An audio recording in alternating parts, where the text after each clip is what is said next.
الله پیامبر و صحابگان را فرستاد. کسی گوید الله چگونه از من راضی است؟ میگویند خداوند از کی راضی شد؟ از صحابگان.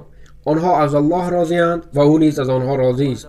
گوش کن، اگر خواهی که وی از تو راضی باشد، همان را کن که صحابگان میکردند. شب آنها چگونه بود؟ روزشان چگونه بود؟ چگونه بود تیاری آنها؟ چقدر خود را قربان کردند؟ چگونه بود معامله آنها در عائله؟ معامله آنها با الله؟ چگونه بود وابستگی آنها با تجارت و با خداوند؟ چگونه آنها با پیامبر صلی الله علیه و سلم نظر داشتند؟ چقدر سخن پیامبر صلی الله علیه و سلم را دوست می داشتند؟ کارهای آنها را بکن و خداوند از تو راضی خواهد شد، همچنان که از آنها راضی شد. الله از آنها راضی بود و آنها از الله راضی بودند.